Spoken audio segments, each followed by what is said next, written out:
come on, I'm trying to work here. Well, hello there, and welcome back to glennzb TV, the show that puts glennzb into your TV. Now, I don't know what's going on here, whether Alan thought that I wasn't coming back today, because we're filming this with an iPhone, can you believe, which means I've got to hold this up myself. That's my Facebook page there. It's not hard to find, glennzb, you just got to remember to put the right number of N's in it. But see, this is the technological innovation here. The live sign is, I think, going to be just held up by Blue Tack from now on, since how I proved I could do that from home the other day. So that's all good.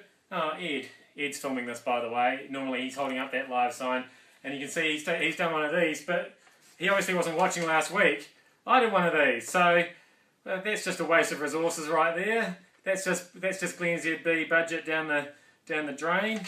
Anyway, a double injury update. I'm still injured, basically. That's the update. Still finding it very difficult to put socks on. I had no idea that was a two-handed operation until I tried to do it with my left hand. You're basically trying to put a two-dimensional thing on a three-dimensional thing. And yeah, there's some kind of quantum physics going on there that makes it virtually impossible. I'll have to get Einstein onto it, Stephen Hawking, somebody. Let's move on to my opening ceremony impressions. This is the Olympics I'm talking about. I'm very impressed with the hillock.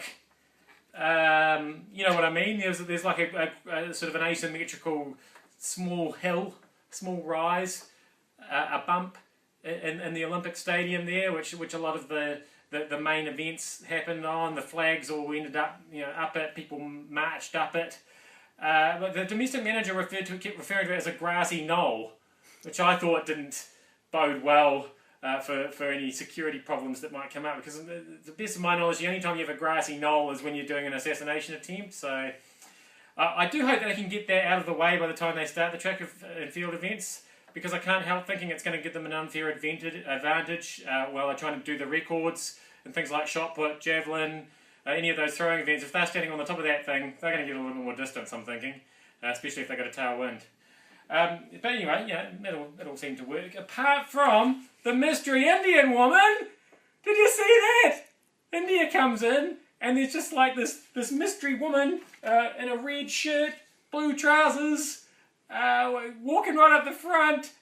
Good work, security. No problems with the security, except for that whole woman walking at the front of one of the teams who wasn't supposed to be there. They've identified her. She's actually not a mystery woman anymore. She's Madhura Honey from Bangalore, apparently. I've got a theory as to what happened there.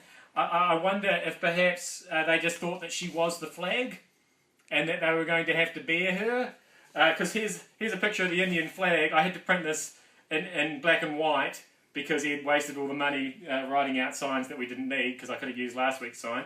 Anyway, so that's the Indian flag there.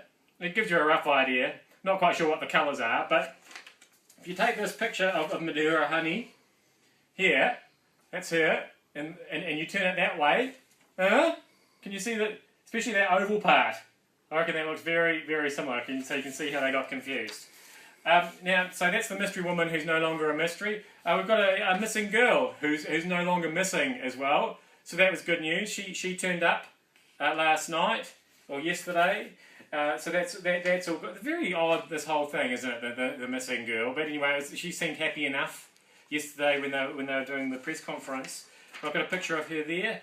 I was a bit disturbed to see that they got her back and then they started feeding her biros straight away. That's not a proper diet.